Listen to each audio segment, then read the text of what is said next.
Hey guys, Joe here again with Emily Page from Pearl Resourcing, and we're going to give you some more tips on package design and product development. So this one, we're going to focus on those emerging brands who are getting into e-commerce, because when you're packaging for the shelf, it's a lot different than packaging for e-commerce. There are different things you have to take into consideration. So can you talk a little bit about the difference and what they need to keep in mind?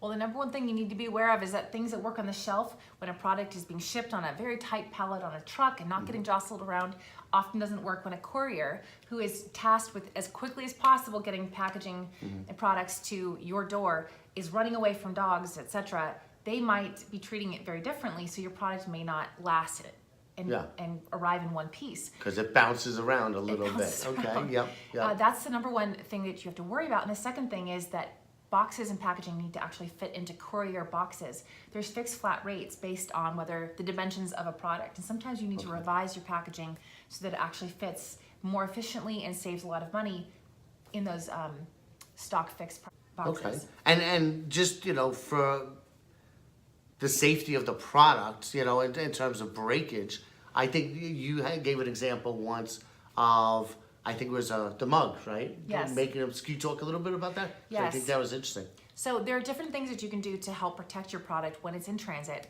And one of those things is creating an insert, a PET thermoform custom insert that looks very similar to a blister pack that a lot of people have seen. Okay. It's just clear plastic, custom fitted for your product.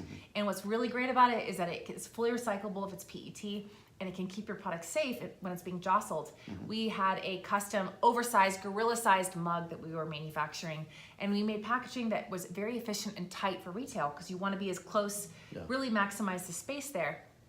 When we put it in the boxes, like 40% of the boxes of the product ended up breaking. Wow. So we had to create custom inserts, and it really expanded and made larger the box.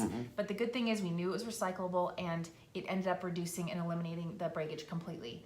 And we did the same thing with an advent calendar that we were creating with little heavy jams. And in transit, we couldn't have those little jams shaking enough that it would break open the little doors of an advent calendar. So we created a custom PET insert. It went inside the box. No one even saw it, because you'd open the windows, to grab the jam, and it kept everything safe. And so little tiny strategies like that, where you're creating inserts that help to create the safety when in transit, can make a big difference for the product. Excellent.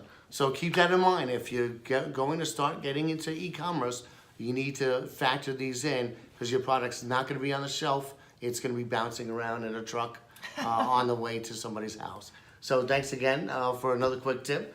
And again, you could find her on pearlresourcing.net or Start to Sold on YouTube. Thanks. Thanks, Joe.